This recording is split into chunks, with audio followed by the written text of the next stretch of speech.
3 years after my mom disappeared, I finally read her last text, and it changed me for the worse. I used to think nightmares were just dreams, harmless echoes of stress and memory.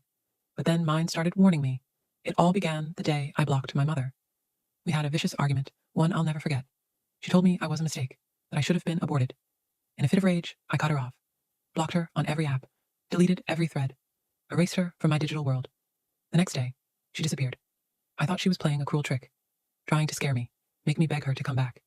But days turned to weeks, then months, and the police came knocking. A daughter has a fight with her mother, and then the mother vanishes? Of course they looked at me. I didn't know what to believe anymore. At first, I told myself she was just hiding, teaching me a lesson.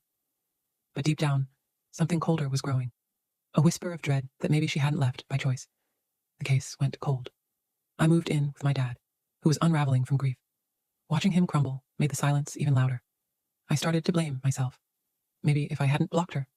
Maybe if I had just answered that one last message.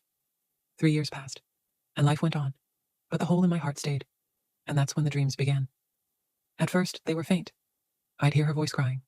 Sometimes I'd see her standing silently at the bottom of the stairs in my dreams.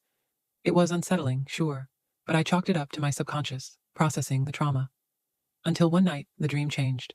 I was in my bedroom when I heard scratching, slow, deliberate, coming from the basement door. Scratch, scratch, scratch. Against every instinct, I went to investigate. I opened the basement door. She was there, my mother, rotting, eyes blazing with rage. She grabbed my arm and hurled me down the stairs. I felt my neck snap. Just before I woke up in a cold sweat, my eyes locked onto an old clothes trunk sitting in the basement corner. I couldn't shake the dream. Even after waking, I clutched my neck, gasping, half expecting it to still be broken. I promised myself I'd see someone about this. The grief was warping my mind. The next night was worse. I tried to stay awake, but by 3 a.m., I passed out. This time, in my dream, I was pinned down, paralyzed. My mother sat on my chest, glaring.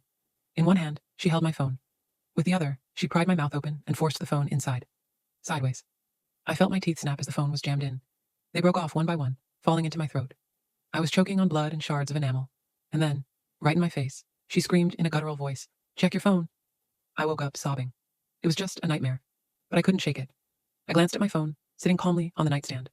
Should I? With trembling hands, I opened my messages. Scrolling to her contact, I hit unblock. A message came through instantly. "Diana, you have to come back, please. I got myself stuck in the clothes trunk in the basement. I can't get out." The timestamp read, July 17th, 2020, 4:45 p.m. A minute after I had blocked her. My blood ran cold. She couldn't still be down there. Could she?